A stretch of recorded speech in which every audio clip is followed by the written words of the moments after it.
What's going on, guys? This episode is brought to you by Manscaped and the Lawnmower 4.0 package. If you use code RBP at checkout, you get 20% off and free shipping.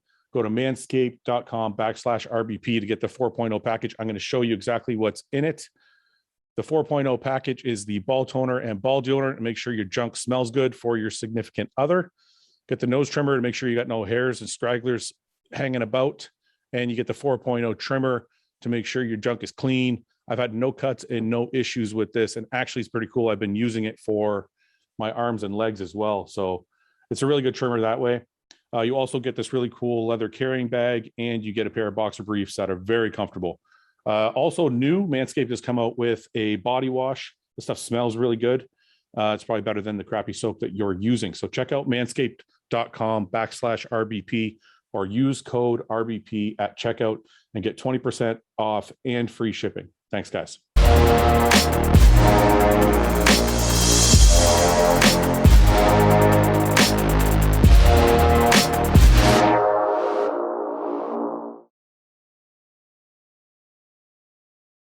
And now we're not doing it. What are you complaining about, Ben? Fuck you. I know you won't put this up anyway, so I'm not complaining about anything. What's wrong? It's just the two. You don't want to talk to me? We can't do just the two of us? We can do it. This off the record or on the record? This is how Bro Chat started. It was just me and you. Everybody thinks Bro Chat started with Nick and Guy, and Bro Chat was actually me and you first. And then I think arguing over Big Ramy. Yeah, and then wasn't it me, you, and Paul? The second, yeah. And then it was Nick and Guy. Yeah, these guys are fucking. They don't know. They're not OGs. Yeah. So what's going on? Are we going to do this for 2 hours? Yeah, maybe not 2 hours, but we'll get a good session out. We'll get a warm up in for the weekend, right? You can't talk to me for 2 hours. We talk for 2 hours every day. Well, not every day, but a lot.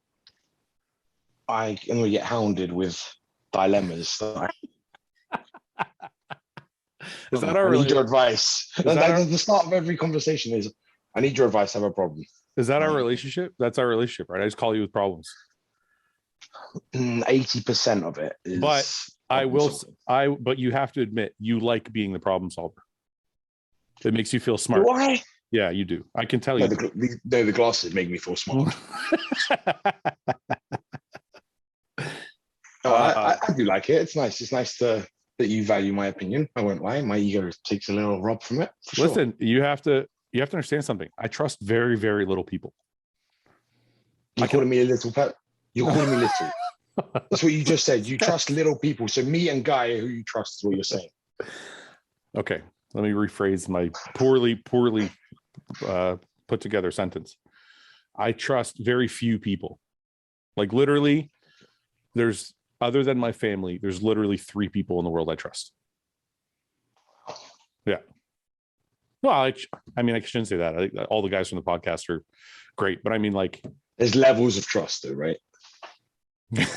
There's some like people. The people. There is a vault that exists, right? Yeah, I don't think you cut out there. So yeah, there's a vault. People don't know there's a vault. Yeah. I get told, Ben, I need to tell you something, but this one goes in the vault. So sometimes I'll call Ben and I say, this is a vault conversation. And then that means he's not even allowed to tell his wife. It's off limits. Which means my hostile contract is secure for life. Yeah. I'm holding it ransom. Yeah. I bought a truck today, Ben. So you just add to the trucks? No, I'm not rich. I just trade them. Okay. I feel like you've only had the last one for like a matter of months. Yeah, Summer hates my fucking guts. I think I had the F-250 I had for like 8 or 9 months, and then the Trackhawk I had for a year.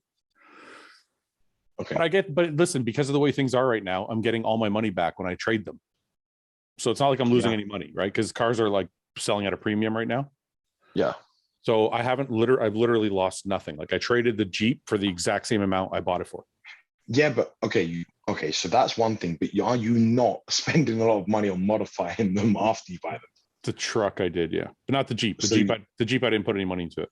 No, but all the hostile detailing, you lost that, right? A little bit. I lost a little bit. Not a lot of it, but I lost a little bit. And then, so I got this new truck that yeah, it's awesome. So I got that today. Yeah, it's a Ram, right? Yeah, it's a Ram TRX. That okay, you lost me after Ram. Ram is the amount of knowledge I have on trucks. Ram is all I have. When you said TR, You're a motorcycle guy, aren't you? Or exotic, or like real German, or exotic what? You cut out.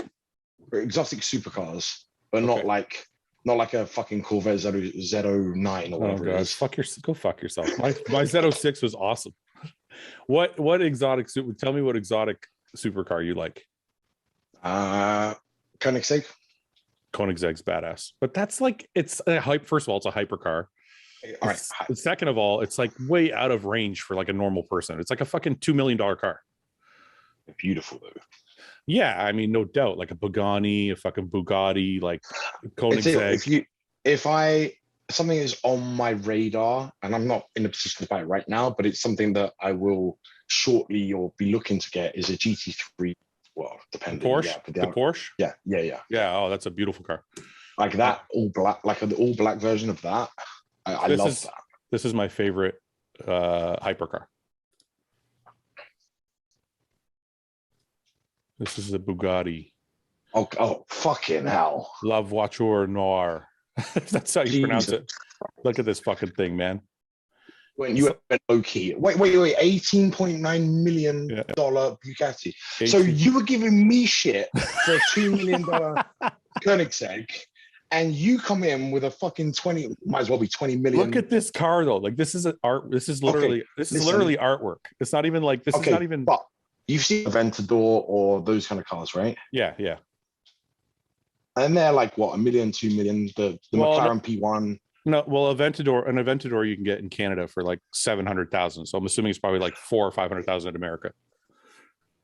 Right, let's ballpark them all around $1 million. That is not worth 18 times what one of those cars is. No, that's what I have an issue with. No, it's not. But if you said it's beautiful, I'm not. Okay, but wait a minute. If you're going to play that game, then you could say the Aventador is not worth more than the fucking Corvette. Well, it is. Corvette's plastic. I know. Plastic is. I know, but I know, but think about it. If you're buying an Aventador, you're buying it for performance, right? Yeah. Yeah, but if you look at like track times and record 0 to 60 times and shit, the fucking Corvette's like half a second slower. So I'm like, are you going to pay $600,000 more for half a second? You can't gauge it that way, is what I'm trying to say. Because I think when you're buying cars, like this, it's like more of a dick swinging contest. You're like, I got to fucking. Yeah, that's my point. So I understand the difference up to like the $500,000, like 500,000. I can understand the difference, right? Yeah. But when it goes from like the 1 million up to 18 fucking million. Well, this is just for guys who are like, this is for like Bezos. It's like, yeah, I got some pocket change. I'll buy this badass. Look at this thing. This is like. Yeah, look. So the only people that can afford to buy this are old, wrinkly cunts. Well, so they're not going to look cool. They're not going to look cool getting out of that. Elon Musk is not an old, wrinkly cunt. You could drive this. He's a bit bland. He's bland. But can I just tell you something seriously though? You know when a car is like really nice is when you can look at it from any fucking angle and it looks bad and it looks nice. Do you know what? It does it looks a lot like that side window. Yeah. It looks a lot like the Koenigsegg. Let me see the Koenigsegg. Which Koenigsegg though? I don't even think I spelt it right. So this is my favorite. Just for Koenigsegg 1, I think it's called, right? This is my favorite Koenigsegg. This is a Gamera. One sec. I like the 1. Look at this. Look at this thing though. Look at this thing though. Are you serious? Yeah. Look at this. That looks very similar to that. Okay, let me see. Koenigsegg 1. The windshield like wrap around. This thing. You like this thing? That's a weapon. It's black. I don't want a fucking orange. It's too fucking game show-ish or like too video game-ish. Look at this front split. It's not the Bugatti was like a work of art. This looks like my 8-year-old nephew drew it. Your 8-year-old nephew has a bright future. This one's nice. I like this. Look at that. It's just. You were talking about the color. I'm just busting your ball. Yeah, this one's nasty. This one's nasty. Yeah, it's fucking horrible. You picked the worst one. Typical Fouad. You picked the worst one on the fucking page to prove your own point, bastard. Okay, but the Gamera is way nicer. Look how clean this looks. You could actually drive this thing every day. It's a 4-seater. You can put your kids in the back. Look at that. Look at this. Sake. Who's buying that as a family car? What a dude! toss. Look how beautiful this is. You could. It's actually like realistic. Like you could drive this thing around. Okay, now how much is that? It's not realistic. That is ridiculous. Why is it a 4-seater? Because he wanted to make a family car. Who the fuck is getting in the back of that, by the way? Price 1.7 million. Yeah, it's realistic. You're right. Well, I meant like functionality. It's realistic. Like you could put 4 people in it. Like it looks like. Let's go actually realistic. GT3 RS. Okay. Actually, there's a couple of Ferraris that are really, really nice now. I like the new. What's that Ferrari I like that just came out? Fuck. Like I'm never gonna remember the name now. See, the thing about Porsche I don't like is like, and I know car guys are gonna kill me for this, but that's not standard.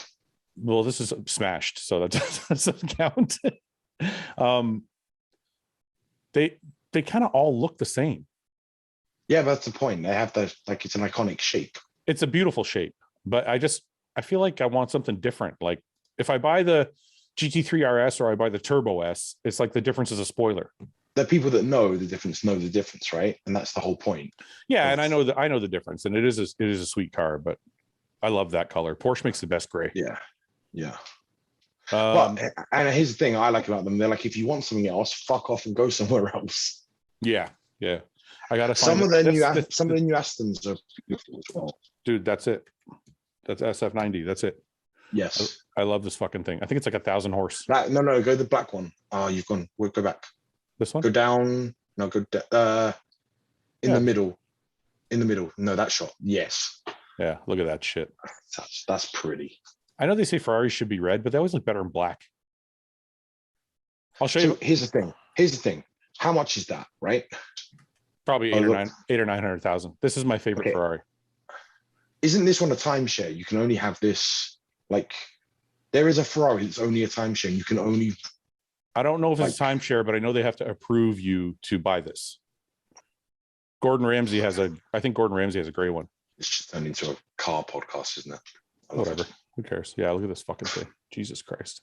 So that's not a timeshare then, because no. What is the one that is? They have a Ferrari that is only at a track, and you have to book. Oh, I think I know the one you're talking about. Is it like a TF? I think it's TF something. No, none of them. These are all various ones. I think there's a one that's like a TF something. No, that's not it. I bet that's expensive as fuck, though. Yeah, I know. I bet that's super expensive. Anyways, yeah, they're all dream cars. So you like exotics and motorcycles? Yeah. Hmm. Yeah, and I won't buy another motorbike until it's the MV Augusta Rush. I don't know what that is. Screen share. What the fuck is that? I don't even know how to spell what you just said. MV. I mean, that's Even you've got that one. Augusta. AUG. I know what Augusta is next. That's it. MV Augusta. MV Augusta Rush. 1 second. Oops, I spelled it wrong, but I'm pretty sure that's it. Okay. Well, you're not sharing. I'm sharing. Okay,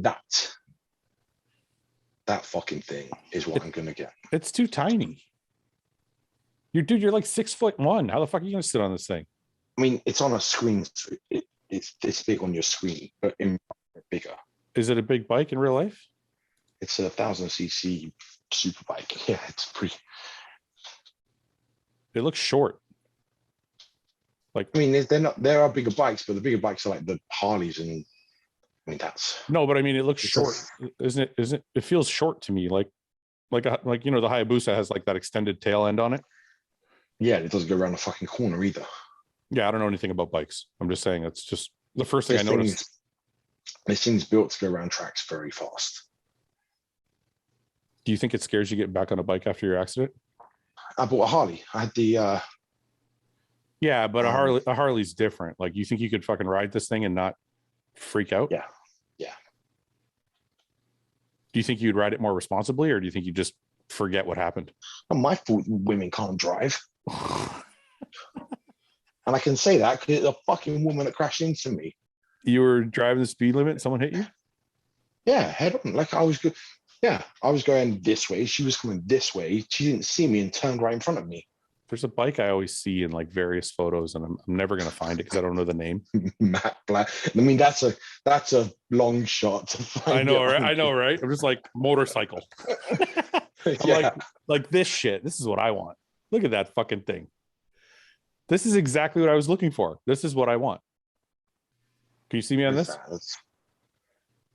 Yeah, actually, that's yeah. But like none of those ones, all the ones you like with the fat rears on them, they've got like maybe a 280 rear on it. Yeah, they're all custom. Oh, so I know you have that. you have to get a custom swing arm on it and that custom rear. Yeah, that rear is like a 280. So it's like that's tiny and super. I know. I was gonna say this is probably stock though. Like you could probably buy something like this. This is just like it's like a regular fat boy. But so the Harley I had was type in Harley Davidson fat bob 114 is what I had. This thing? Yeah, but I had I had the Valson Hines exhaust on it. So what does that mean? It was different color? So the exhaust doesn't look at that's just they're all stock exhausts. Yeah. So it makes a huge difference to the look of that bike. And I had it matte black. See nice. Go down. Well, here, let me just see this. They've all got shitty exhaust on. See, I'd ride that. Which one? This one. You see it? Right, yeah. So they've got straight pipes added on. This is the one. This is what I want. I'm gonna buy one of these one day. The one that Von Moger rides a V-Rod. That's what I wanted. I was gonna get my motorcycle license like 3 years ago. And then I chickened out and didn't do it. But so I went to buy a V-Rod. Yeah. And I test rode it and I came back and was like, it was the first bike I've been on. No, I was like, that's shitty. So like I went take out the new Fat Bob. It's been out for like a month. I jumped. Yeah. By the time I got to the end of the road, I was like smiling. I was like, fucking hell, this is. Why didn't you like the V-Rod? It's boring. There's no like heavy punch to it. It's just dull. There's nothing. There's no response to it. That's probably good for me though. I would fucking die on a bike if I had anything like that was really fast. I mean, I had an R1 and that thing that's a super bike. Yeah. Like I did I remember I could do, I think around 90 miles an hour in first gear on that thing. I mean, it'd be screaming its fucking head off, but. What gear do you keep in until show day? What gear do you take out? That's going to vary from everybody. I usually took out most of my injectables the last week, but there were times I would leave in my GH depending on how my body looked. Sometimes I take it out. Sometimes I leave it in. Iain has spoken openly about it, so I can say this, but he's left GH in all the way on show day too, because of fullness, you know. Yeah. But I think Iain's a special case though, because the guy's got a problem with fullness and he's super dry all the time. Whereas guys who are like watery probably wouldn't have as easy a time leaving the GH in. Yeah, you have to act accordingly. Obviously, you don't just go. But I think that's the response, right? You act accordingly. You act to what's in front of you. Yeah, but you don't just go pull out on 10 days out or 7 days out, whatever the rules are. Why? Yeah, but there's no rules. But I think there's more. I think GH is the one thing that has a dramatic effect on your look more so than other drugs. Well, but at that point, yeah, because you're going to be running short as the compound. I'm talking about like a week out, right? Like if you took your test away a week out, nothing would happen. If you stopped your Anavar a week out, nothing would happen. You know what I mean? Yeah. And if you stopped your T3s or your Arimidex, you'd probably just get more full. Well, so, that's a good point. So I see a lot of guys struggle to get full because they're running such a high amount of Clem, T3, and then they can't fill out properly because it's anti-estrogens is what got me. I used to take too many anti-estrogens and I have trouble filling out. So I think there's you're right. I don't think there's any hard and fast rules, but I feel like GH is the only one that's like depends on the body. Depends on the person. Yeah, for sure. Especially a smaller smaller bodies, you know, they're 200 pounds and they're drier, and I'd keep the GH in on them if they're in shape, if they're truly in shape. Yeah. Then what are your thoughts on how most people believe classic has overtaken bodybuilding? I don't personally agree, but wonder what people in the industry see. I don't agree. I don't agree with that either. I don't think classic has taken over bodybuilding. I think maybe more people watch it, but people aren't as excited for it as they are for bodybuilding. Casual fan can relate more to classic, but I think if you ask most of the competitive people in the industry, bodybuilding is still the premier. For me, anyway. I mean, obviously we're coming at it with a different lens. I mean, we're both involved in bodybuilding, but like, I don't know. I mean, if classic was bigger, they'd be getting a lot more prize money. Or maybe they might start doing that. I mean, Bumstead is breaking down doors, right? If anyone's going to do it, he's the one that's going to lead the charge. But I mean, it's hard to say a division is bigger because of one guy, right? Like if Bumstead wasn't there, would classic be as appealing? No, there's no way. That's kind of what I think. Like you have a premier guy like kind of there to like for people to aspire to be like. I don't think if Bumstead was there, it would be the same draw. So no. And what's weird about that is he doesn't have, and I don't mean to be disrespectful, he doesn't have a real threat. No, he really is he's got to lose his own Olympia. Like no one's gonna beat him if he's on. Normally that makes for a dull spectating experience. You want there to be a bit, but it doesn't really, because you just want Chris to keep winning because you like him. That's why he's got such a popularity level that people don't care. I wonder if that'll ever change though, because Ronnie was really popular for like 2 or 3 years, and then people were like, "What the fuck?" And then they kind of turned on him. I don't think that'll happen to Chris, but I don't think it happened to Chris, but I think it might lose a little. Like everyone's like, "Oh, Chris again." By the time he's done like this 7th and 8th one, they're like, "Cool." Yeah, I also think when Ronnie, I think one of the things that happened to Ronnie that sucks and is out of his control is Jay essentially was better than him in 2001 at the Olympia. And I think fans saw that, and then they kind of turned on Ronnie because of it, even though it's the judge's fault for not giving it to Jay. You know what I mean? Like they're like, "Oh, you got a gift," and then it's all of a sudden Ronnie's the fucking evil guy when it's like, I didn't do shit. I just stood there, right? So like Kuklo. Yeah, exactly. So it's the judges like, don't shoot the fucking athlete. Yeah, and I think after that, people were like, they wanted to see Ronnie lose because it's like they gave him a gift one year. So yeah, I can see that. Among the podcast crew, who do you want to train with the most, and who do you want to train with the least? Well, Ben, I'll take least if you want, because I know I'm oldest and I can barely fucking train hard anymore. So if you don't feel bad if you want to use me as the least. I never feel bad taking a shot at you. Don't worry.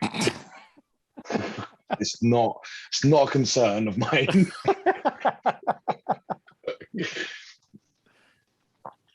So of all the podcasts, who do I want to train with the most? Yeah. I'm going to take out, outside of Iain, Nick, and you, I've trained with everyone. Yeah, I think you'd have Iain, Nick, and me. I think you'd have the most fun training with Iain. He probably trains the most like you. Because Iain trains like James, right? Like that top set, everything leading to the top set. I don't think I ever want to train. Say that again. Ever. Say it again. I never want to train like chest or push session with Iain, ever. Because he's strong? It's retarded. Like it just, I'm like, no, fuck, I'll hurt myself trying to keep up. Nope. I know. I want to see Iain and James push. I'm scared to see Iain and James push because I'm like, one of them's gonna they're gonna hurt each other trying to fucking. I mean, Brett's no slouch on an incline press. That motherfucker was benching 4 plates for like double figures. Who, Brett? Yeah, I'm good training legs with anyone, but I'm happy to do that. But I mean, pressing is where I'm like. So who do you want to train with the most?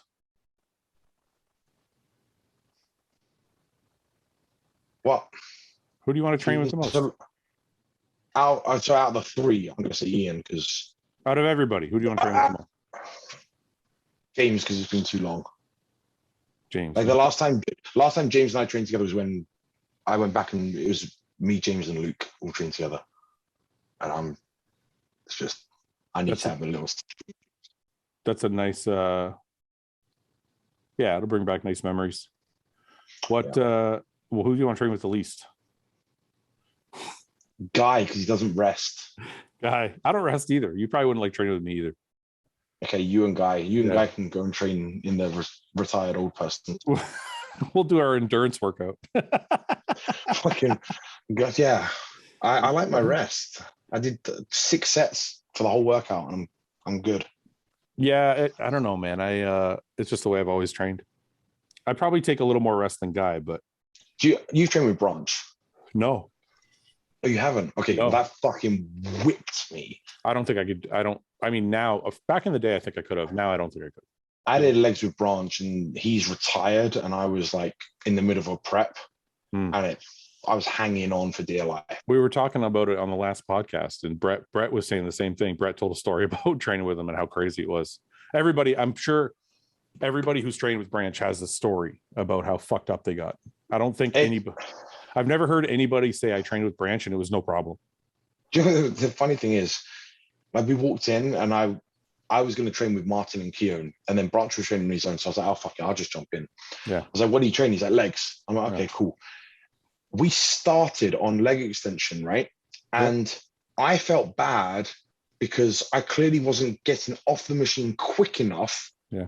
For him, he's like this, trying to like get on it. I'm like, yeah, give me a second. Like, we're warming up. And he's like trying to push, like fucking pushing me out of the way so he can sit on it because I was being too slow, and he needed to go on it right away. Pounds, like, sets to 20, and it's like every time it's up. And then he's like, last set is going to be a triple drop set, and we did the whole stack for 20 down, then pulled it down like no weight at all, like fucking 2 pins. 20 again, and then the next one 20. And I'm like, this is the start. Well, we went from there onto a hack squat. He does the same fucking thing on a hack squat. I'm like, I need to breathe, Branch. Like, I get oxygen and air in here. And he's like, a plate on, goes again. And there was a kid already on the hack squat. So normally I'm like, I'll go over and be like, try and assess the situation. He walks directly to the guy, hey, we're going to work in. Like, just poof, like this. The poor kid is like, oh, okay. So now there's 3 of us. So Branch is really like, fucking seething, but foaming at the mouth. Yeah, like this, like fucking like this. I'm like, oh my God. So I'm like, okay, get the plate on it quick enough so that Branch gets on.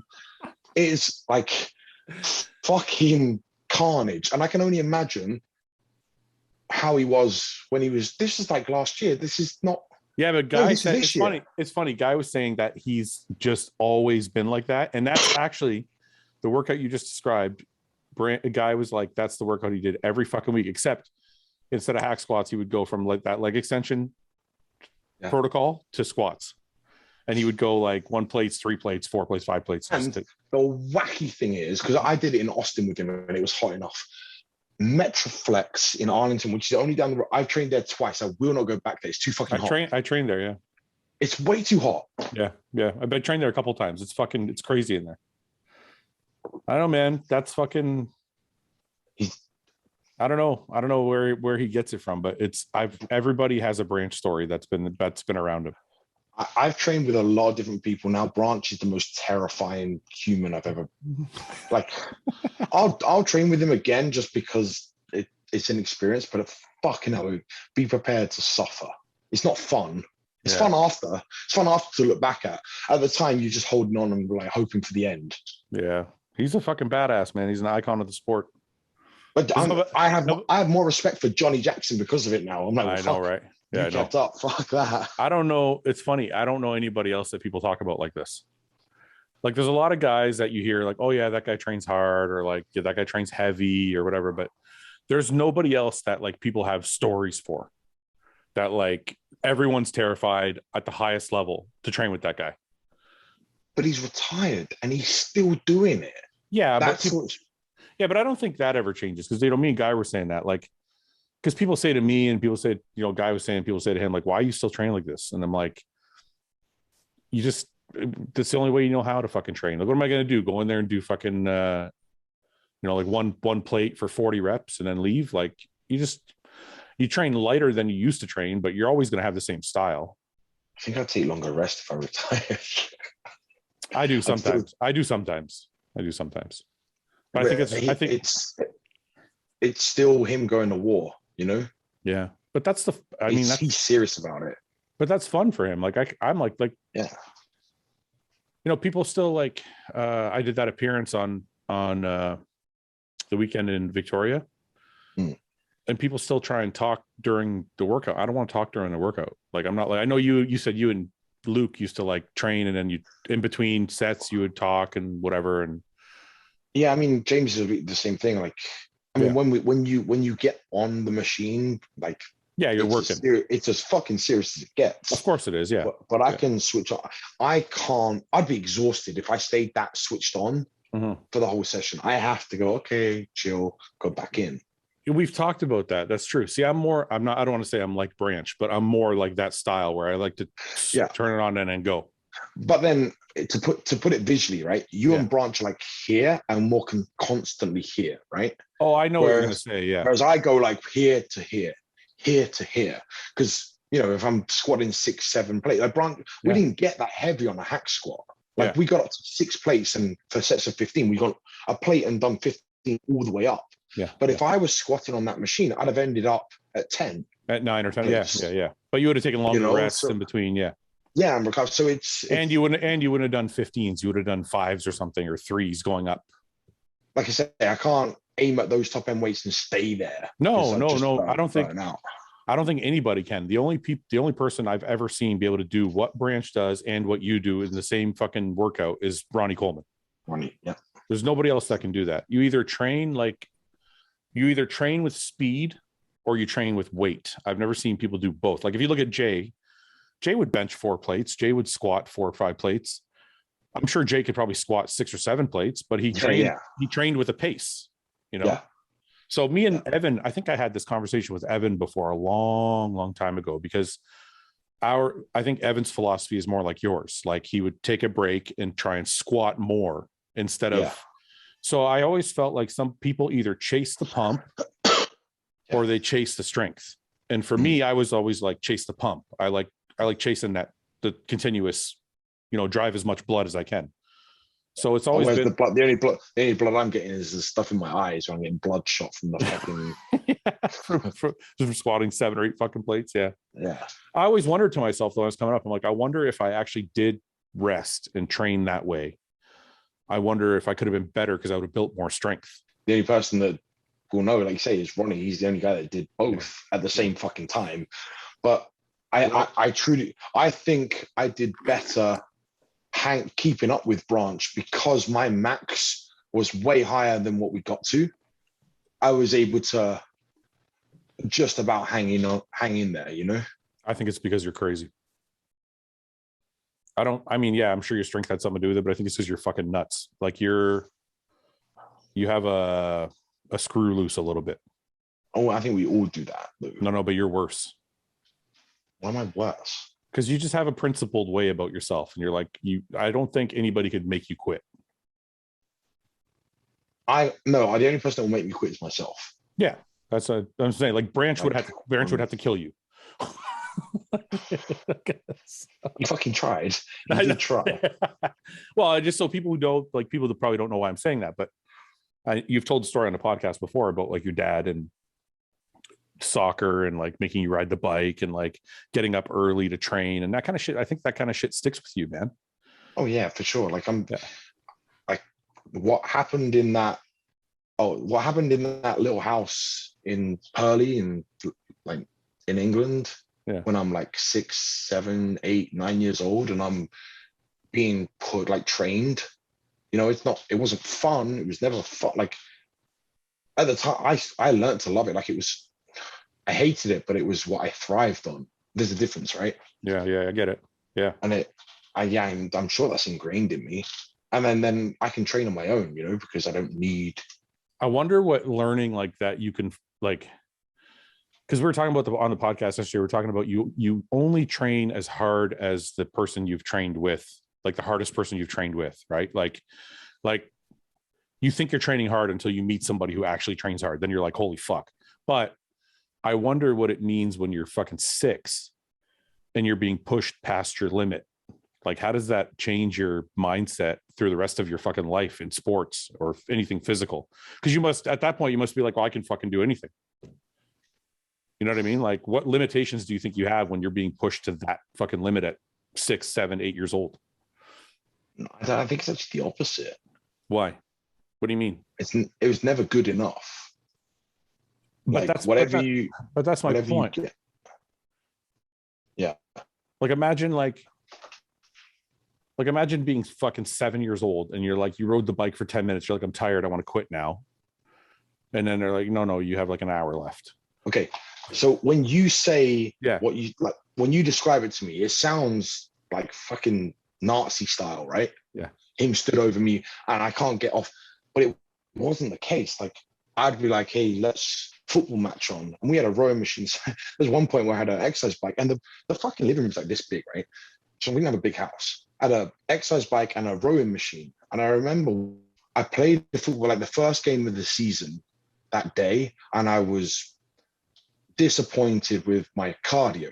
Yeah. So that evening there was a game on. I was a Liverpool fan, so Liverpool game came on, and I got on the rowing machine. And when the whistle start the game, I started rowing. And I didn't stop until half time.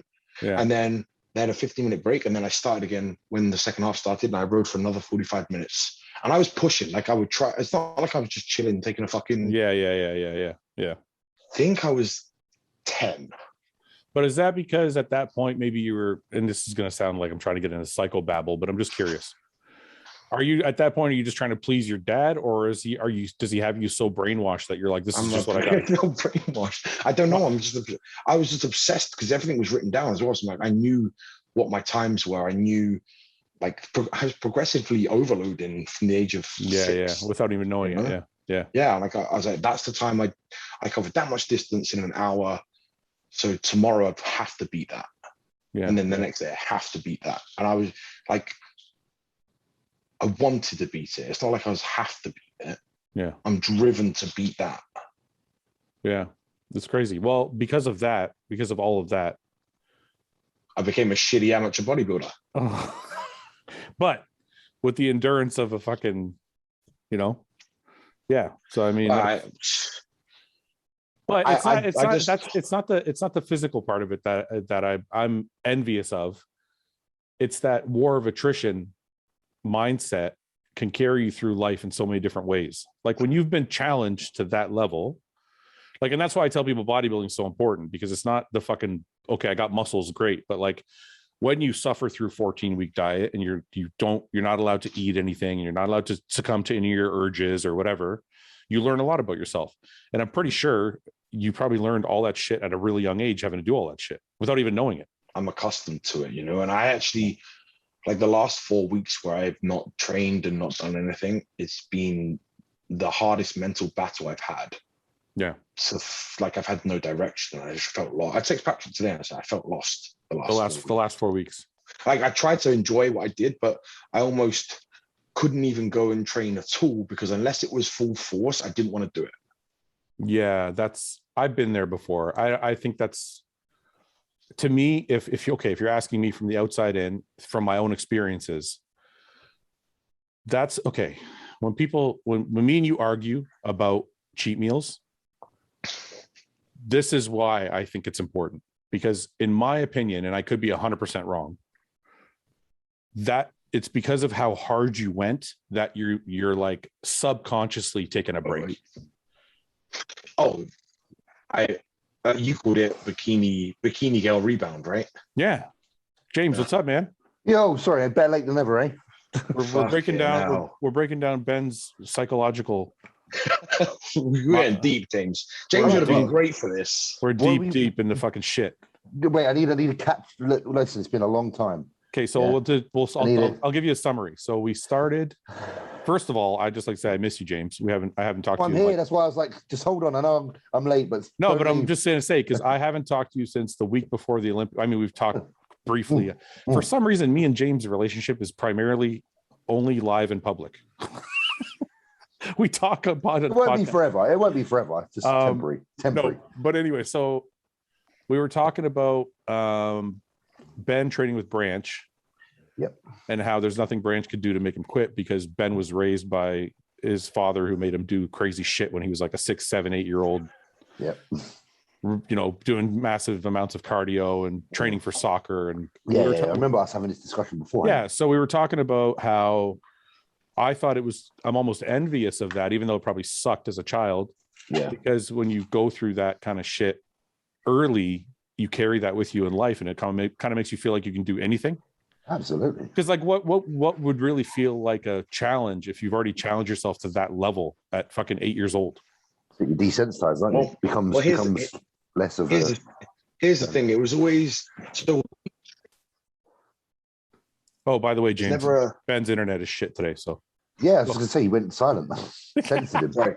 So, you know how we train now, and it's like, okay, we train for a show, but it's not force anything on a regular basis. Yeah. Like when I was training for football, soccer, you kick it with a foot. So I said the same thing today doing a commercial. I said, this ain't fucking football.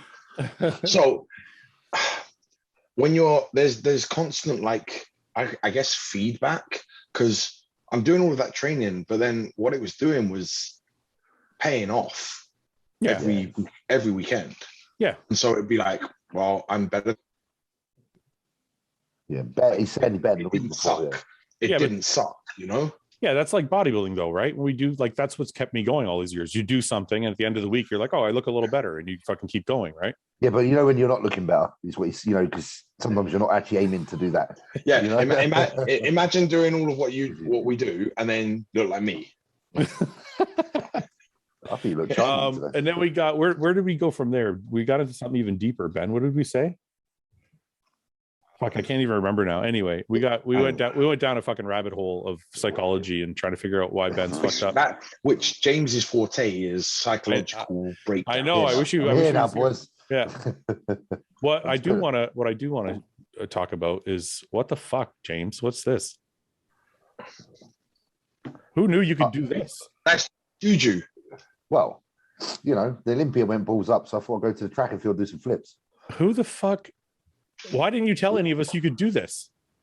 Because I'm a man of, I'm a quiet man. There's a lot of things. Did you know you could do this before you tried, or was this like you found out? You found as you're in the air, you found out this is working. No, do you know what? I haven't been on grass for a long time, and I was walking on it. I was just literally walking. I was like, this is spongy. I feel like I could do something on this. So I said, boys, hold up, and then I just tried it, and it came out right. When was the last time you did a flip? Years ago, man. Years ago. No, like what size were you? Yeah. Oh. We don't talk in years. We talk in weight.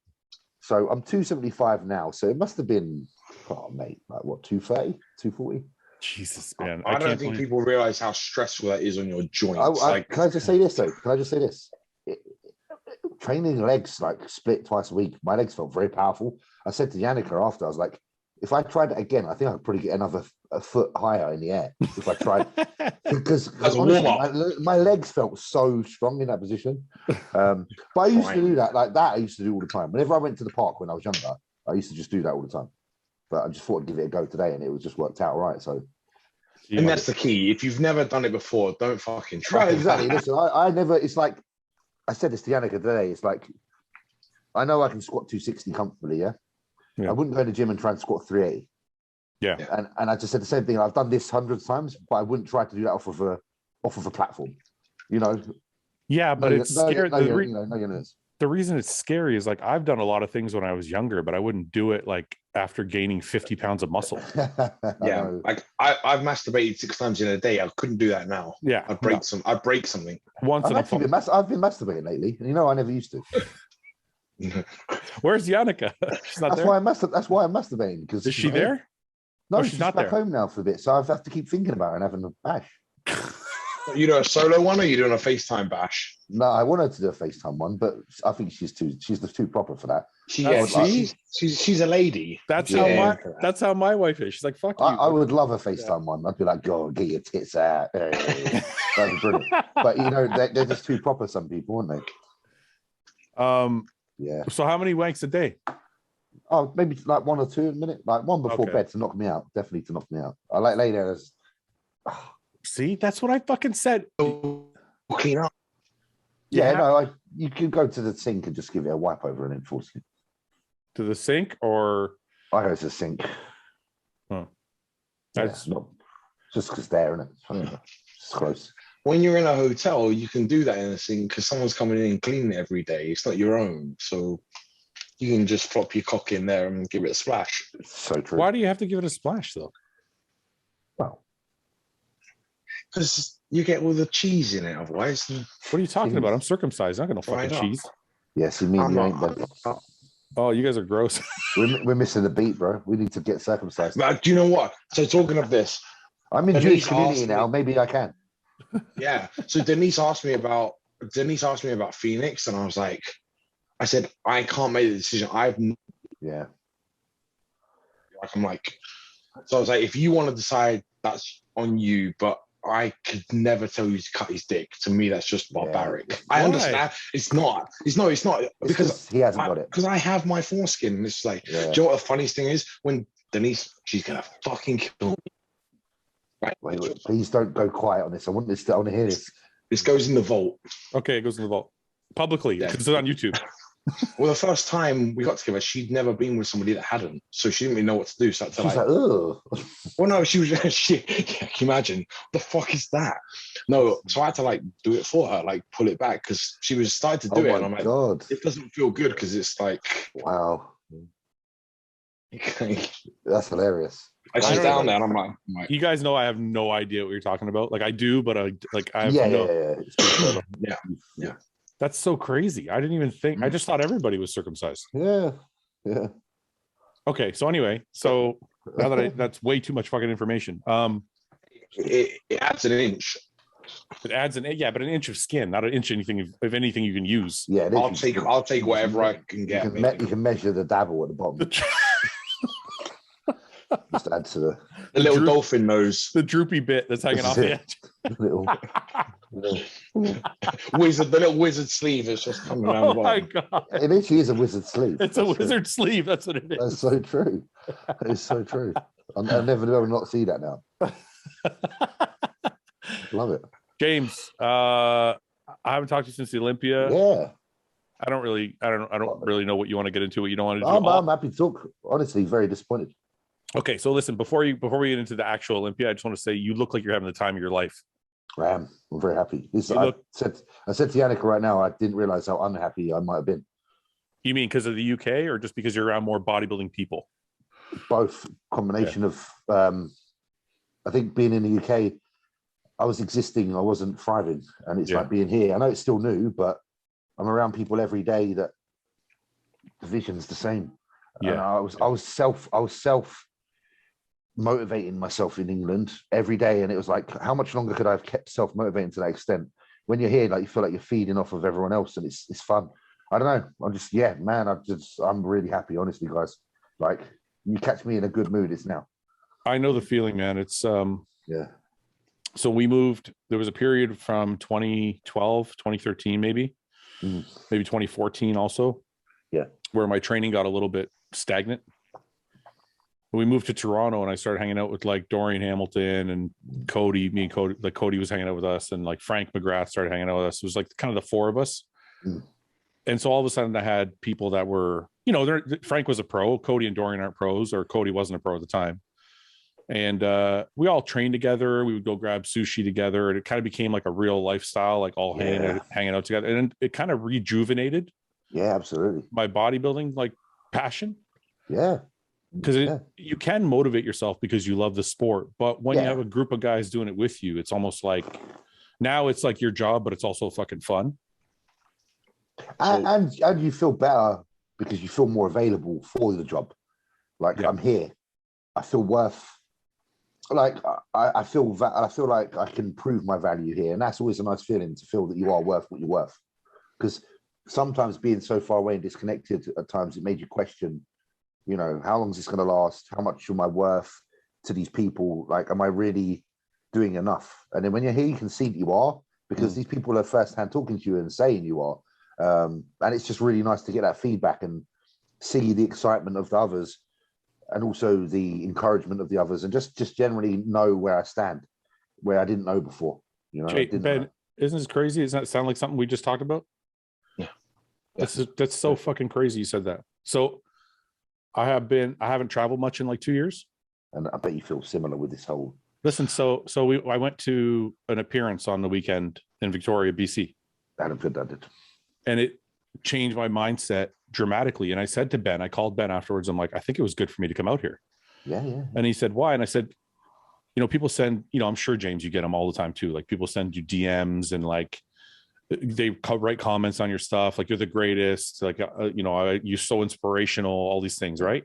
And it means a lot to read it, but it doesn't, there's a disconnect because it's still like, yeah. So when I go to the appearance and there's all these people here and they're saying it to your face. It's differently. Yeah. There's like a different connection now, and you're shaking hands and you're actually like, you can feel like the appreciation more. Dude, it can make you quite emotional. Well, fucking Ben knows where I've been, man. It's been a rough. Yeah.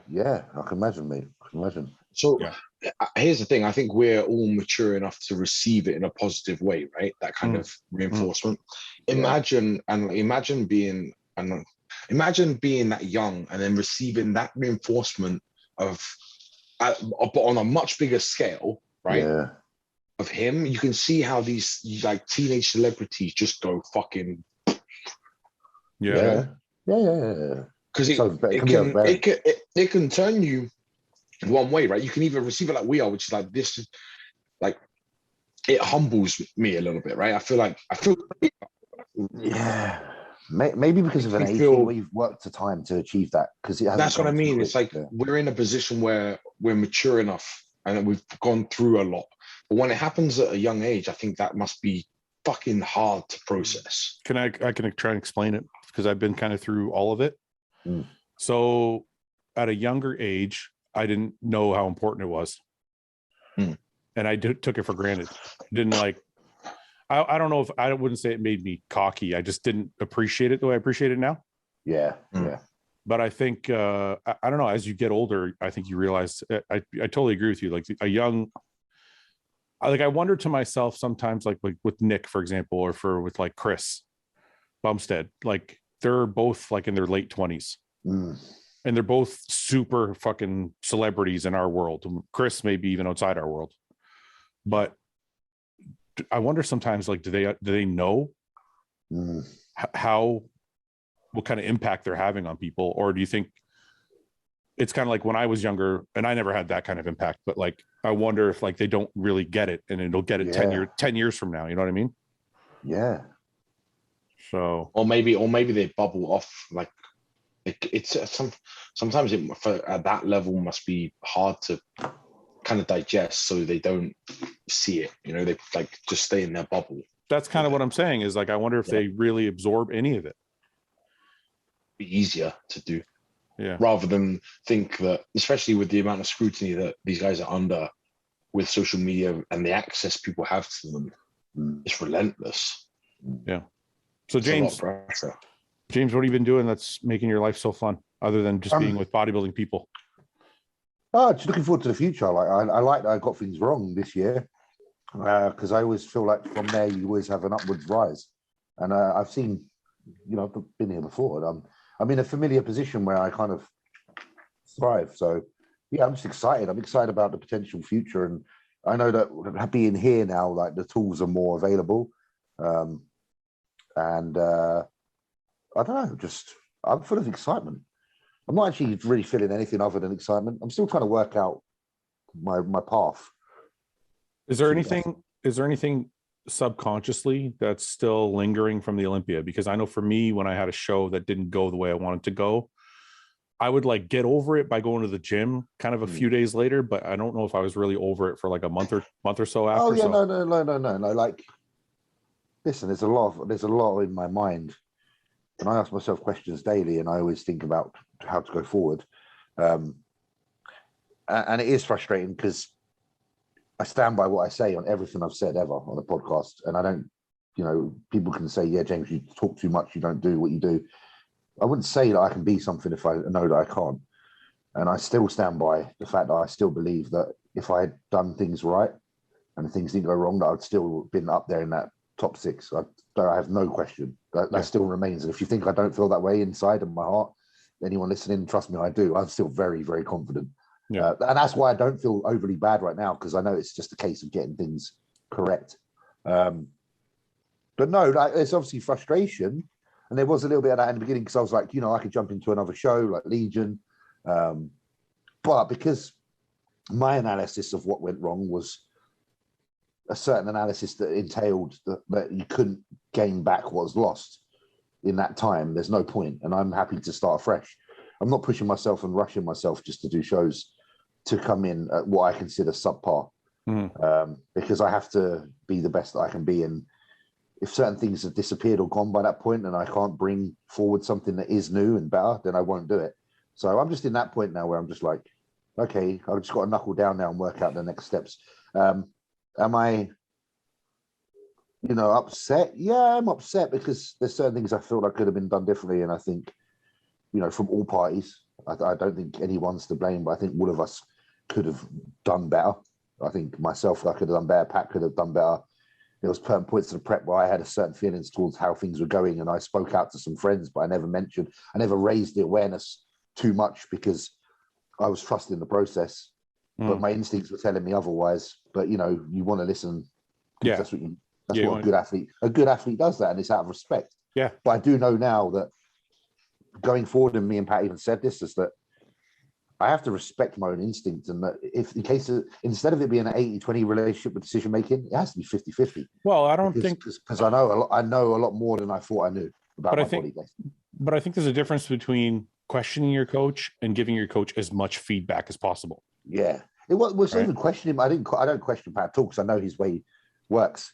It was more that I was not willing to, because of Pat's approach. I know how it is. I was worried of offending him with my suggestions. I think that's more what it is, because I've got some new school approach that wouldn't necessarily coincide with how Patrick likes to do things. Yeah, and obviously, but I've also come from the new school and done new school things that have worked with me. So we're at that point where me and Pat were like, you know what? And he was accepting as well. He's like, I now realize that certain things have to be done a certain way with you because you are a certain way, and vice versa. So it's just communication. Like I could have communicated better.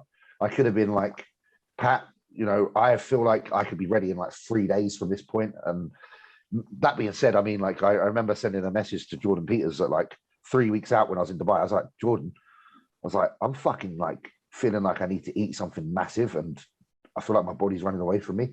But I was too scared to say that to Pat because my intentions, my head was saying, James, you need to get on Uber Eats and order something really bad. But I know that wouldn't be how Pat would deal with the situation. So, but now it's happened, and we've seen what the end result is when I don't speak up about things like that. Yeah, we know now that it's something that would maybe have to be done, because at the end of the day, it's about delivering the best of you. Here's what I'll say, and it's I'm being a dick and bringing it back to me, but I spoke. You cut out. Your mic cut out. Oh, I was having a long conversation yesterday with Patrick, right? And we were discussing what my thing is and what we're doing. When you talk to him, he's really willing to discuss and venture into different ways to do things. And I had this, and he's not.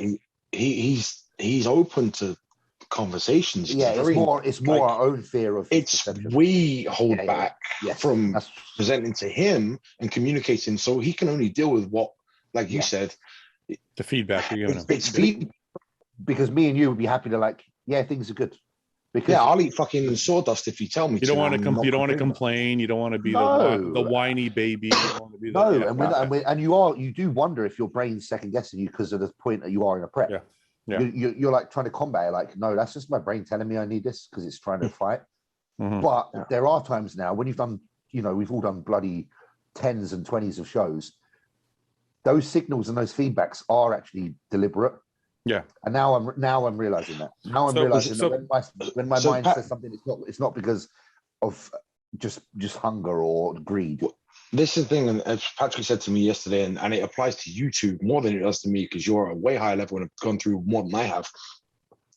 We don't need to prove we can suffer. No, for suffering's sake. Yeah. But I think that's something, listen, as somebody who worked with Patrick for a short period of time, I feel like it's something in him that makes you want to prove to him that you can handle anything he gives you. Yeah. So then you're like, when he gives it to you, you're like, I better just shut the fuck up and do this, because if I say anything, he's going to think I'm a pussy.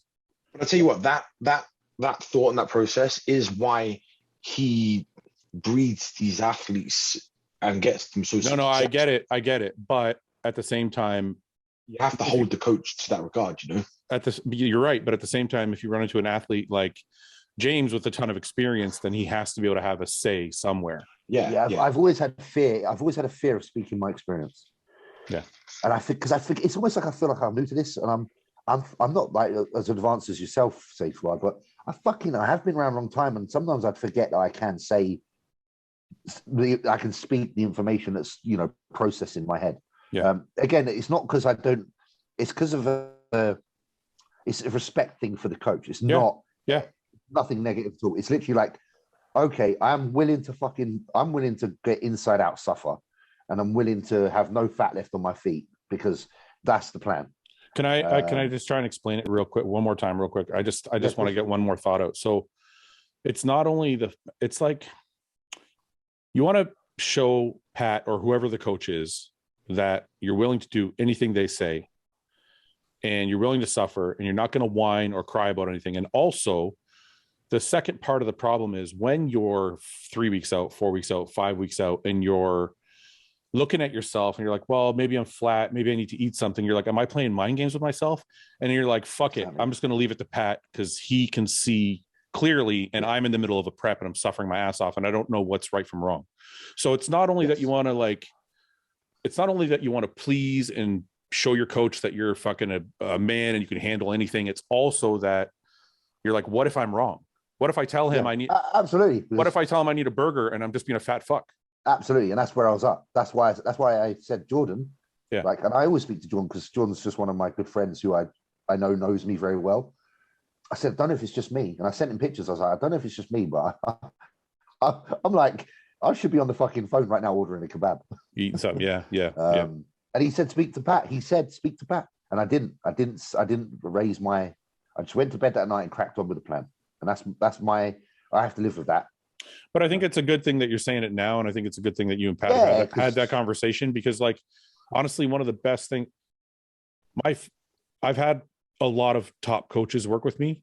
The reason John is my favorite is because I could talk to him. You felt like you could talk to him. Yeah. It's important. And I can with Pat. I definitely can.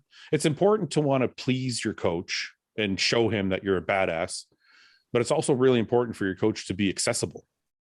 Yes. Do you know what I think is really powerful as well is going through these experiences and getting it wrong and sticking with that setup and then approaching it again and learning from it. Because how many people in James's position would go, new coach, start over, he fucked it up, I'm going, right? And then what you have to do is trust the new coach to get it right the first fucking time. Yeah. He knows exactly.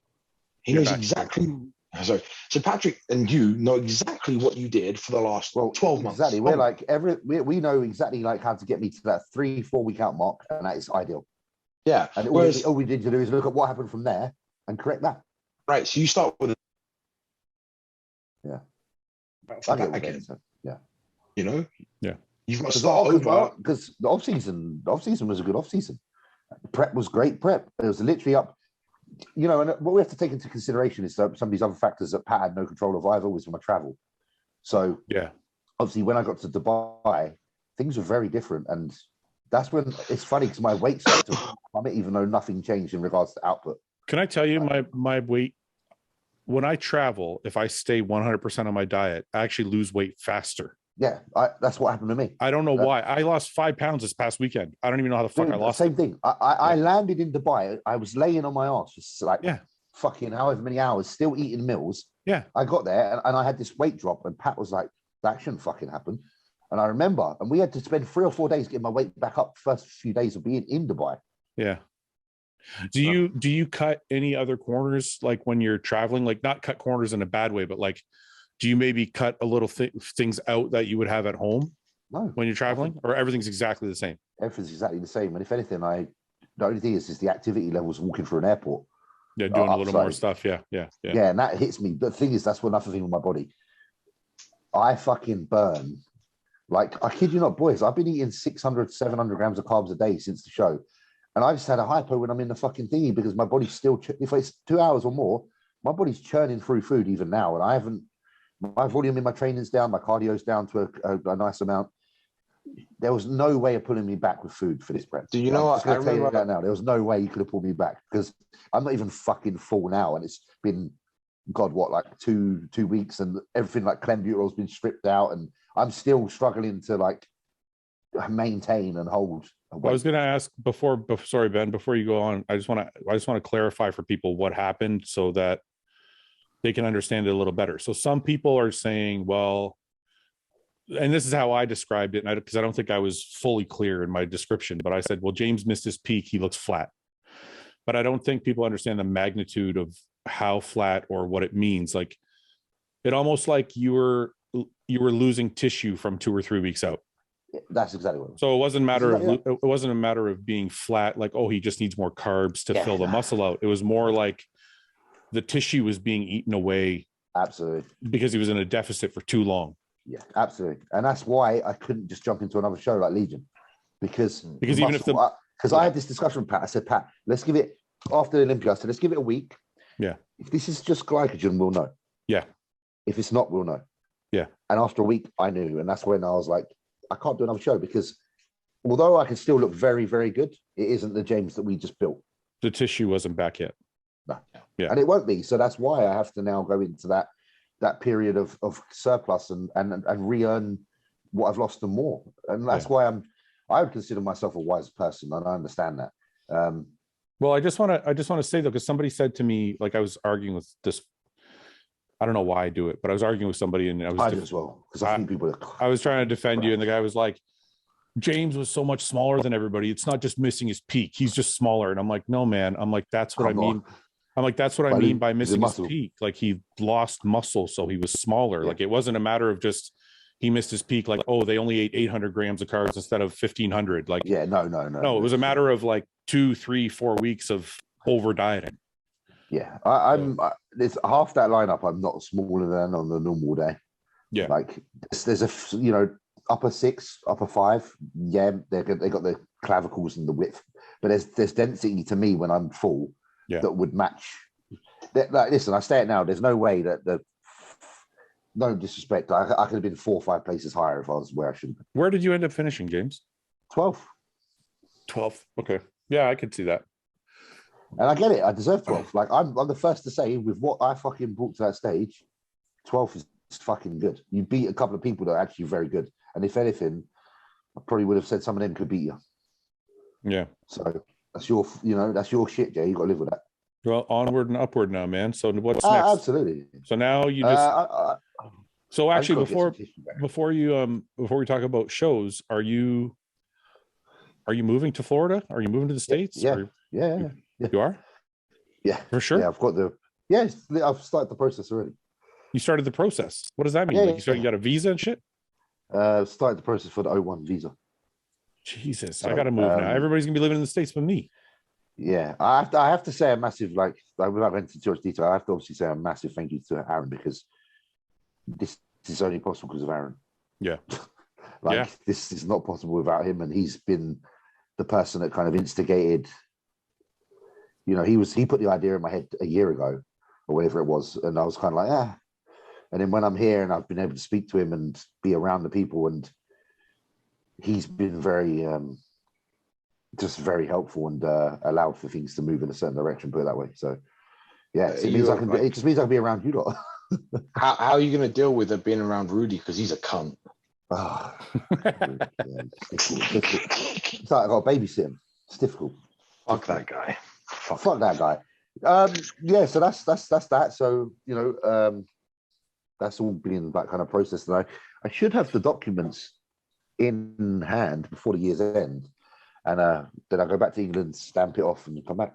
It's actually quite quick. What are you doing with all your stuff in England? Like, are you going to move? Are you going to pack your shit? Are you just going to throw it all away? Like, what are you doing? I don't really have a lot of shit, bro. Like, I don't really have a lot of shit, if I'm honest. I'm not really a possession person. Just test primo. Exactly.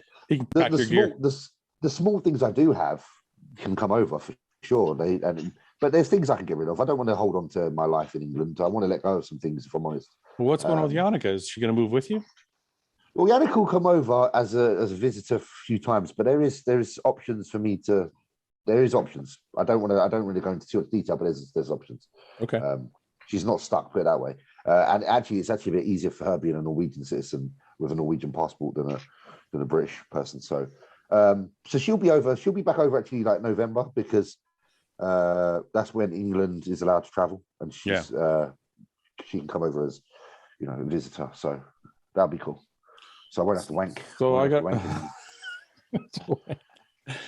one or two times is average, though. That's okay. Yeah. You start wanking like 3, 4, 5 times a week. I haven't got the energy for 1 or 2 times a day. What did you say, Ben? Once a week? Maybe. Wait a minute. Okay, wait a minute. Once a week, but how many times are you getting laid in a week? Twice. That's good. You're only busting a nut 3 times a week? That's still enough. Surely. Come on, man. I mean, it's a big fucking nut.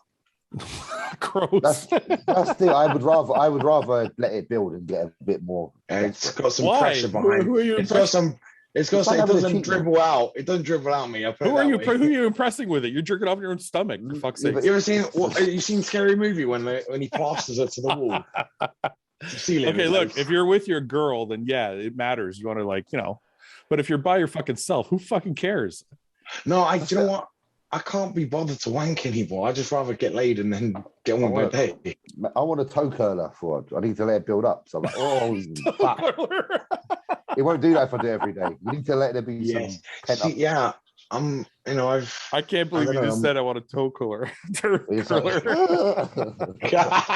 Oh, the noise with it, excellent. That's stuck in here now. Oh my god, I can never fucking unsee that now. Jesus Christ. Later on, wait, you're just gonna think about James. I know. Fuck. Wait, just look at that bed. Imagine me on my back having a right jerk off. Mate, I'll leave my laptop on tonight, and I'll leave this open. I bet he's got one leg up in the air, like hooked up here. Like some shit getting proud. What the girls are like. Oh my god. So we're all getting together this week, aren't we? Yeah, not for that.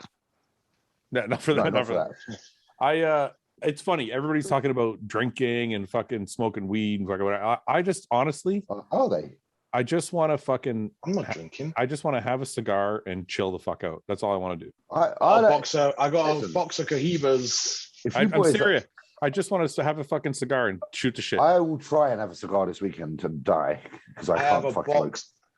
I have a box of Cohibas. I took one to Colorado. I sent you the picture, mate. That was under the mountain. Like we went to a ski resort, so we were at the bottom of it, or halfway up the mountain, but we were looking up. We had a fire pit. And Denise and I were there. Goes his internet. It was a great story. It was a great story until they half cut it off. Well, I was under the mountain smoking a cigar. It was beautiful. That's nice, man. That is nice. James, you don't smoke cigars? I'll take one fucking toke of that thing and I'll be coughing for about 6 minutes. You don't inhale it. I'll try. I want one picture for Instagram because I've got to look cool. I'll be like,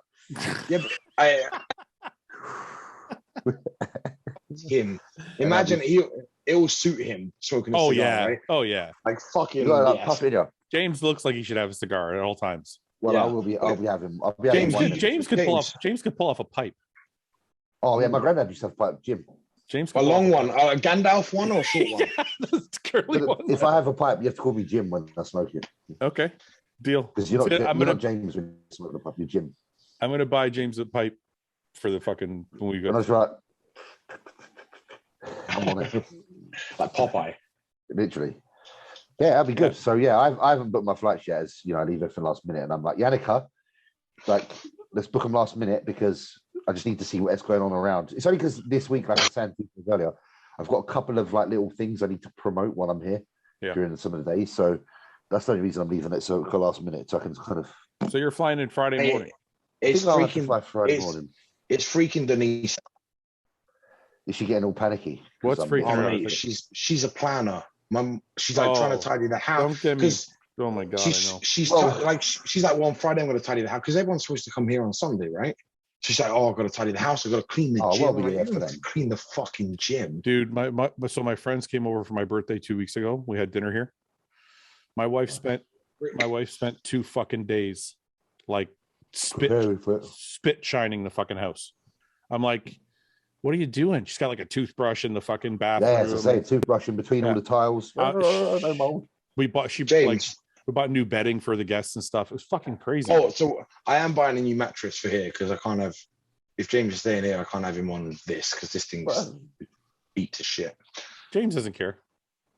I'm easy, bro. No, but my mum comes the week after, so I'll get a new mattress. Anyway, James, did you get an invite to Fouad's birthday? Because I didn't. What the fuck does that mean? You guys are going to fly from the UK? No, we're in America. When's your birthday? It's the 15th of October. Yeah, fuck, we were here. We were all here. So Shit excuse. Mate. Well, if you guys were real friends, you would throw a little party for me this weekend. Mate, it's been and gone, you know. Talk about drag it out. Yeah. 2 weeks later, I still have a party going. Next year. Well, hopefully next year I'll live in the US and then we can all get together. Okay. Problem is, Where though? I want to move to Texas. Colorado. I like Fort Worth. Is this copying you? I'm not. I like. I'm moving. No, I'm going to Colorado. Moving. Fuck this. I'm going to Colorado. Okay. I like. Honestly, I've been in Texas like 3 or 4 times for competitions. I like it there. Yeah. It's too hot. It's fucking way too hot. Houston was really hot. Houston was like crazy fucking hot. But I don't leave my house. It's a fucking. I'd rather be in hell. Yeah, Florida's bad. Florida's too hot. Pretty warm here. Florida's too hot. Yeah. Well, I mean, it's the humidity in Florida that's fucking horrible. It is pretty humid. Now he's moving to fucking Denver, and I'm like, well, Brett lives in Denver. I'm like, maybe I should move to fucking Denver. Yes, hostile, relocate. Denver. Yeah. Colorado's pretty central. US is the main hub. Denver. Big HQ up in the mountains. Yeah, and it's like a fucking James Bond villains fucking. We'll all have. Look, they have the Olympic training center up there for a reason, right? We'll all get that adaptation. Hey, this has nothing to do with anything, but just as I said, James Bond. Have you seen it? No. Oh my god. I want to see it. They're good. Hey, I didn't even know there was a new James Bondo. Didn't they make it? Didn't they make him a woman? Honestly, that film is fucking amazing. Really? Yeah. Sweet. Yeah. Good. It's affected me for the rest of my life. It's that good. Jesus. Who's in it? Who's in it? Daniel Craig again, man. I don't fucking know, right? Man. That's his last one, bro. And I love the woman in it. She's French. Let me find who it is. I'm in love with her. While he finds her, move to Denver, altitude training. We're all like Phil Heath. That's how he looked like he did. Is that why he looks like that? That's exactly saturated with blood cells. Yeah, facts. So if you go to IMDb, the top at the top, you'll see the woman that's in it, and she's so fucking beautiful. Yeah. Oh, Yannicka, watch out.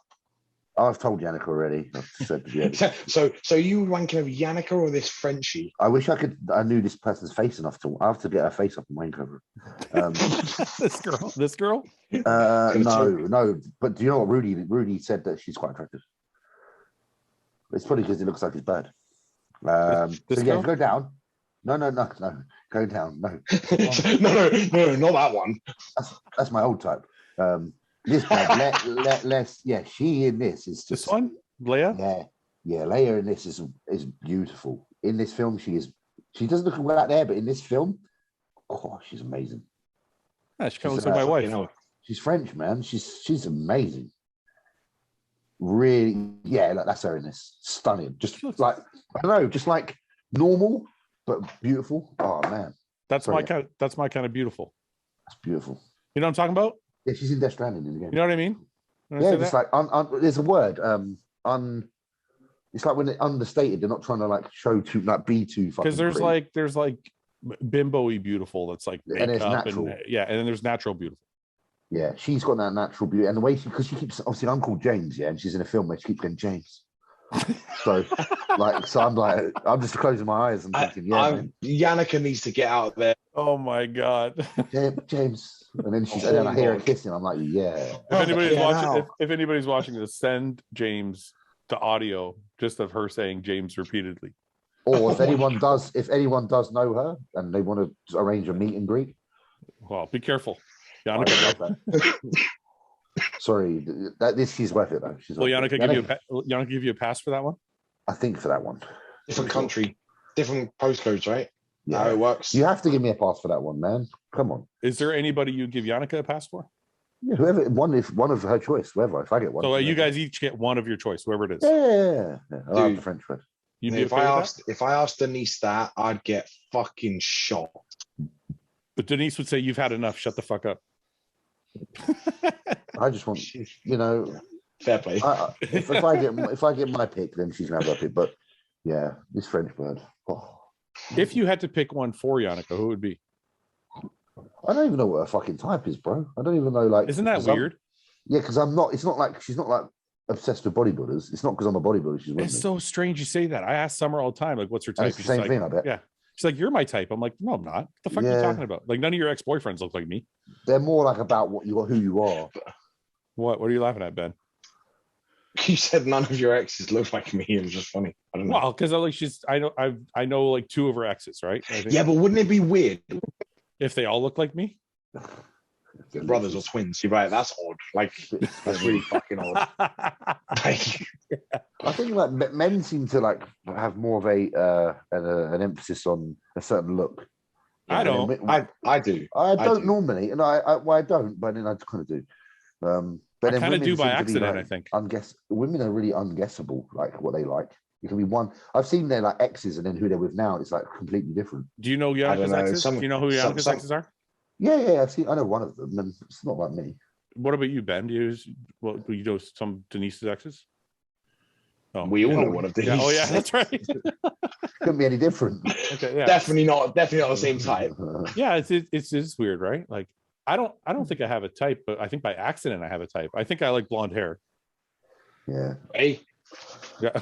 Hey. I want to do that in my beard. I was thinking about getting Juicy to do it. What are you gonna do? Dye your beard blonde? Or just do the like just the whole like the.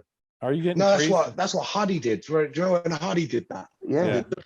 Maybe that. I need to do something. Are you doing it crazy? Are you getting crazy because you're in Florida? You got to fucking do something nuts. I feel like you got to here. I do. I feel like you can. Yeah. Like today, I wore a t-shirt like around my head like a bandana all day. James is free. Look at this. This is like we got freedom. Yeah. Have you tried blush sauce yet? Your fucking blush sauce. You're gonna aim for. You know what? I probably way more hardcore than that. I was just in Whole Foods and I was down the old aisle with the fucking pestos and the things. I was telling Fouad how obsessed you are with Whole Foods. The only reason James is moving here is because the access to Whole Foods. Listen, honestly, I'm in the same boat. I got to be honest with you, because when I moved to we don't have a Whole Foods here where I live. And when Sprouts or anything. We don't have anything great here. There's no great. So when we moved to Toronto, I lived in Toronto for like 3 or 4 years. That's the only grocery store I went to was Whole Foods. Yeah, man. I'm James, there is one in London. There's a couple. Yeah, Yannicka went there today.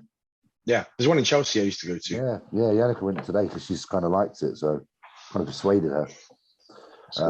But yeah, I go there because it was actually Eric that told me, Hart, that if you ask them to cook your fish and stuff, they'll do it. I didn't realize. So I get bulk cooked salmon. Like, so I've come home tonight with some salmon, like 2 pounds of it, like just like cooked ready for meal prep. That's awesome. Saves all the effort, doesn't it, boys?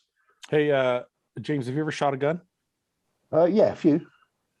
Okay, because we're shooting on Saturday, and I've never shot a gun before. Oh, we're shooting off my back porch on Sunday. We're just gonna fucking shoot over the top of the cows. I've done it in Prague. Yeah, we just get the fucking shotguns out and just shoot them over the back of the porch. We're in Texas, we do whatever the fuck you want. You know, if you go to like there's certain countries in like Europe, where you can pay them to give you an RPG to blow up a cow.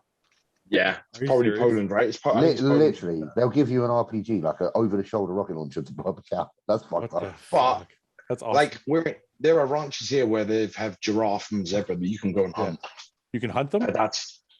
Yeah, people have them on their ranches. You have to pay for it, but you can hunt them. Yeah, I've never shot anything. I've only shot targets. I don't think I could shoot I think a giraffe's like 150 grand. Yeah, I'd feel bad. Man. I don't think I could shoot an exotic animal. I think I could shoot like I don't think I could shoot an animal because like Yannicka's dad hunts for moose. Yeah, and I couldn't shoot a moose. I think I could. Yeah, but he's doing it for food though, right? Yeah. It's not. Yeah, but you don't need it. Yeah, but I think I could shoot an animal if I was going to eat it, or somebody was going to eat it. I could shoot an animal if I'm in a situation like Leonardo DiCaprio in fucking Revenant.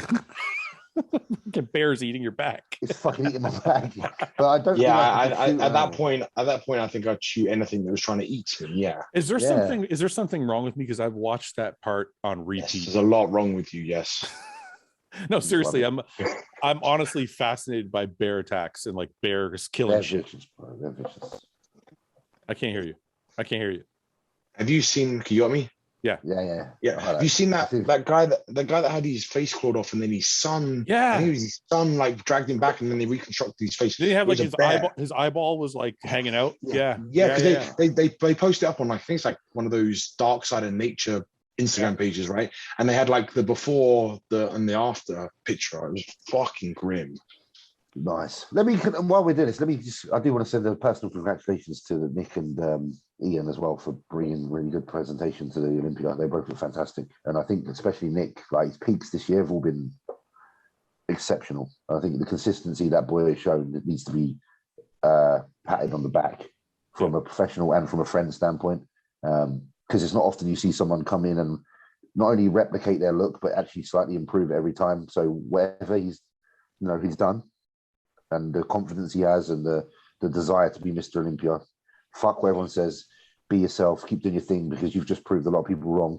And you've just had more successful rookie year than probably anyone in the history of bodybuilding, bar maybe one or two. Yeah. So just massive congratulations. I got to be honest. He reminds me of Jay a lot. That's a good thing. I mean, I know, Jay's personality is definitely not as wild as Nick's. Like Nick's a little bit more like, but publicly, publicly, they were very both. Yeah. I guess what I'm talking about is okay. So I don't know how to describe this. So you know how there's people like James, there's people like you or Iain or Roman who are what people would call crazy. Like they're not going to miss a meal. They're not going to fucking eat any shitty food. Like this is their, especially Roman. Roman's known as the craziest, right? Yeah. And then you have people that are like, maybe like me, who are like, I'm going to have a cheat meal once a week, whatever, this and that. It's like Nick is crazy, but without seeming crazy. And that's how I always looked at Jay. Like everything is exactly the same all the time. Everything's on point. He goes to bed early, eats all his meals at a certain time. So like on paper, he's as crazy as Roman is, but he makes it seem easy. Does that make sense? Yeah. Like, I can see that. Like with Roman, you can tell even though I'm not saying Roman, it's hard for Roman. I'm saying like, you can see there's struggle there. You could tell there's like a lot of work that goes into what he's doing. Whereas Nick Nick is like almost makes it look like, well, anybody could do it. You just have to work a little harder. Well, I think what it is with Nick, he's very clever at what he shows and what he doesn't show. So he's obviously very good from a kind of business standpoint, not to show too much of the behind the scenes. You think so? Yeah, I think like Jay was very tunnel vision and only showed what had to be shown. Yeah, I think they're smart because they're not letting you in too much. You think that's it, or do you think he's just happy? Is just happier doing what he's doing? I think they are, but I think there's also a wisdom there from experience, maybe because of working with Matt, and Matt's worked with previous people that had pressure on their shoulders, Dallas, people like that. Maybe they're just being around Chris, like just understanding how to do this in the most mentally healthy manner. Sometimes requires certain choices, and I think they're very wise with their choices. There is obviously that's just again my opinion. No, it makes sense. Makes sense. But that would make sense to me. I feel like they're just kind of experienced as a team, that they kind of know what to project and what not to project and what works for them. I don't know how I feel. I think this is what I mean. It might be totally the opposite. I feel like Nick is just a matter of fact kind of person. Like it's not a like, oh, I got to eat my rice and my chicken and it's so hard for me. Huh? That's what I mean. He's never one to like go on Instagram and be like, fucking hell, today I'm really fucking suffering. Yeah. Like, this sucks. Yeah. But then does that mean he doesn't feel that way? That's what I mean. I think And that's what I'm saying. I'm sure it hurts. No. I'm But wait a minute. sure it hurts. But maybe it doesn't, because this is what I'm trying to say. Like, if you look at Jay, right? Look at Jay in retirement, and look at Jay in full-time bodybuilding mode. His food is like the same. He probably eats a little less, but he still eats like the same kind of way. Yeah. So I'm saying, like, these guys almost like have found their groove, and they found what they like, and it's not hard for them. Like, you know what I mean? Like, they're not trying to be. Do you know who's like that? Milos as well. Where like I went for food with Jay and Milos both up way after they've retired. Yeah. And I felt like a pig. I went to order dessert, and then they weren't, and I'm like, okay, me either. Yeah. Yeah. Oh yeah. I don't want it either. Yeah. I was like, oh no. Like I was like, oh, I'll order a fucking burger, and they're like, oh, can I have like a plain chicken breast, nothing on it? Then I was like, oh, we're doing that. Okay, fine. Yeah. Okay, cool. Yeah. I did that with Branch once, except the problem was I ordered first. So so we go for breakfast, and I forget who was there. They ordered whatever, and then I ordered I don't know, eggs and bacon and like fucking some pancakes or something. And Branch orders like steak and eggs and hash browns. And I'm like, oh fuck. I felt so fucking fat and sloppy. I was like, what the fuck? Hash browns in the freezer now you said that. Fuck. Yeah. Get them out. Don't get that in England, those ones. Hash browns? Yeah, not the ones you got here, like the little potato, like kind of flakes. Dude, the selection in the US for food is. That's why I love it here as well, man. Yeah, you can eat. My diet's been so varied, but like good varied. Yeah, I was gonna say you could be a total slob, or you could eat really clean but still have like a lot of options. Mate, like you can have like I'm having like bison 1 meal, like organic chicken, the next fucking fish, quality whey protein. Like you can just really enjoy it here. It's fun. Yeah. Sorry about that, guys. I just like food. No, it's all good. All right, what do you guys want to do? You want to wrap it up? And we'll meet up this weekend. I'm easy. I joined late, so if you boys want to go and do your thing, I'm easy. I'm just happy that I got to show my face for a few minutes. Well, me and Ben didn't talk about anything except for like cars. We talked about cars and motorcycles for an hour. Oh wait, cars. I need to get a car while I'm here. What should I get? I'll get a truck. Get a truck like mine. Listen, like, what do you do? Do you buy your car? Do you lease your car? Let me ask that on here. I want to know what your opinion is. I financed my car. I don't own a car. But I think I don't own a vehicle. I think if you want the truth, it depends what kind of car you want, James, but I think you should probably lease it. Dude, I need something a bit fucking bodybuild manly. It's time to level up. Well, finally I can like not a truck. Finally I can fucking flex the guns out in the sun. First of all, get a truck. All right. What truck? There's only two things you're going to be happy in: a truck or a big SUV. Show me two now. Well, I'm going to buy a Range Rover. I'm buying a Range Rover. I'm not going to buy a Range Rover. It's like I'm buying a Range Rover. Okay, you're buying a Range Rover. That's cool. Full size though. Get a full size. Yeah, not the sport. I'm getting the full range. Get the full size. Well, listen, like, if you get a Range Rover, if you get a Range Rover, what's your deposit going to be, and then your monthly paying if you're doing on a finance? If you put $0 down, it's going to be like, I actually, put $0 down. Put like 10 grand down or something. Don't put 10 grand down. Why? Use their money. Who cares? What the fuck is 10? What's 10 grand's not going to do anything? I don't know. Yeah. Listen, 10 grand is barely going to dent your monthly payment. So why waste your 10 grand? Okay, so just go zero. Just go in there. Just go in there. I'm asking if you guys are car guys. Just go in there. Say I want to lease this. If you're leasing a Range Rover, you're going to spend like, it depends. In the US, it's probably cheaper, but it's going to be like $1,200 a month, probably. $1,500 a month.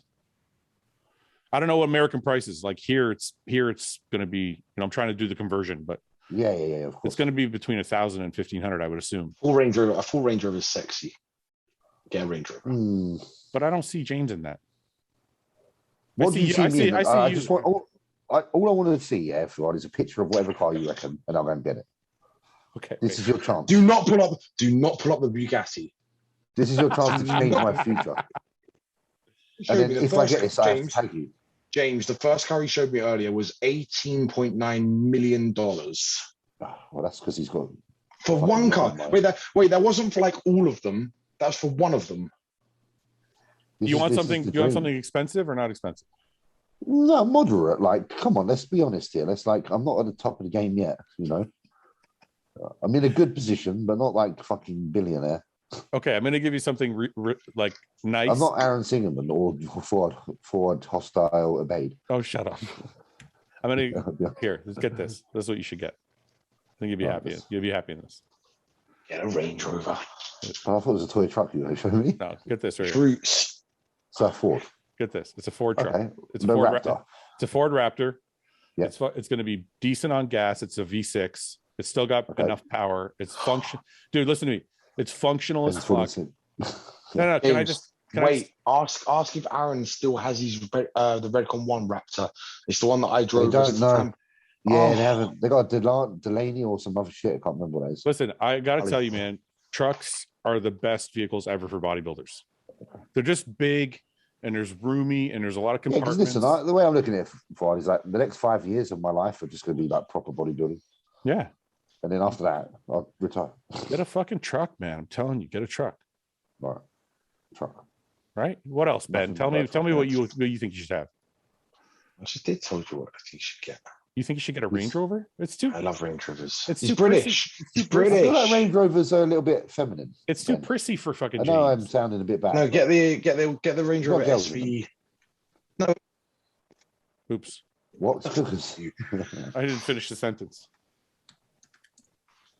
Full size Komodo dragon came on. It's not. It's just too. It's not James. It's too nice for James. It's like too prissy. It's not American enough in America. No, it's too prissy for James. Like this is a black on black. Okay, nice. James. Let me put it this way: if you buy a Raptor, you're gonna whatever car park you pull into, it's gonna be one of 20 of them. No, who? Oh, okay, yeah. And Range Rovers are so fucking exclusive. In Texas and Florida, there is not that many fucking. Are you kidding me? Range Rovers are fucking a dime a dozen. Not compared to a fucking F-150 or a Raptor. You say Raptor. Well, any fucking truck. Raptor is different. Okay, let's think of another. Is there a third option? I like third. Yeah, I don't mind for a third. I like the Denali, the GMC. Denali's the one that we've got. Yukon. This is what I had last one of them. They got that at Redcon. Get the XL. Get the XL. Wait. I got to show you the nice one. The regular, the camo one on the fucking lifted with all the fat tires. Look at. Get that like a black on the XL. gray. Yeah. Let me see. That's what you need right there. Look at that. Satin black wrap. How much is the Yukon? How much is that? This is probably this is 90 grand Canadian, so it's probably like 70 grand US. Yeah, okay, but look, Fouad, that I can live with. Pickup trucks. 90% of the cunts that drive a pickup truck here do not need them. Oh, I don't even need mine. 68.4. This, honestly, man. Well, this is not the Denali. Wait, not the Denali. The Yukon Denali, highest trim, starts at 68.4. So that's with probably no options. It's probably going to go up to like 75 or 80. Yeah. But James, I had this was my last car before the F250. And the reason this is also good is because it's built on a truck chassis. So it's still like you're still basically driving a truck, but it has a cap on the back. Okay. It's like it still feels like a truck, like it's big. I have been in this. I've been in it, and it was very comfortable. Yeah, it's really nice. I actually like. And wait, when you do, you have to get the cold seats, the heated and cooled seats. The cold seats. Well, yeah. Oh, the cool seats are. You gotta get it. You gotta get it like this, James. You gotta wrap it with this like satin black, and then leave all the black accents gloss. No, what you should get is wood. You kind of. I was thinking again. Get a wood finish on it, so it looks like a shed. Exactly. We've got the Denali shed. That's what I was thinking. All right, I'm gonna go hang out with my wife for a bit because I'm not gonna be here in 2 days. So. Yeah. Well, you cunts made me miss bedtime with Phoenix, so fuck you both. I'm so sorry. It's not my fault. It's James' fault. It is my fault. He's taken him to bed. Right, that's the one. That's the one at the minute. Yeah, that's a lift. Yeah, that's almost exactly like mine, except mine was black. Don't get it lifted. Oh, it's so great when it's lifted. It's dangerous when it's lifted. It's going to be soon because if I do it, I'm going to do it soon. It's not dangerous. I'm dangerous renting from Enterprise. So dangerous, says the guy that fucking rides a motorcycle. Fucking. Nothing dangerous about motorcycles, mate. Nothing dangerous about motorcycles. James should get a motorcycle. That's my old ride. That's what you should get. We'll see. In the next couple of weeks, I'll let you know. Get a motorcycle, James. Get a Harley. I'm too dangerous for that. Ben's just saying shit now. He's not even like. I would like a bike, but I will. Oh, I literally will crash. I'm a strong advocate for everybody riding motorcycles. They're fun as shit. Yeah, I'm terrible. I drove a ped once, and that was terrifying. So, all right, boys. Like 50 cc. Go spend some time with your good women. I'm going to go and spend some time with my left hand. And then the Frenchie. All right, we'll see you guys in a couple days. Yeah, good to catch up, guys. See you in a couple of days. I'll let you know tomorrow, Ben. I know I keep telling you, but when I finally do book it, Let me know. Because I got to pick him up from the fucking airport, and I'm like, I don't know. I've not organised anything. I'm terrible. All right, well, good luck with that, Ben. Okay, I'm guys. a planner. All right. Bye. Peace and love. Thanks for watching. Please subscribe, share with your friends, and like the video. And if you get a chance, check out the description for all the different links to all the different places you can find Hostile and myself. And lastly, check out hostile.com for our new line of supplements and all of our apparel and gear. Thanks again for watching.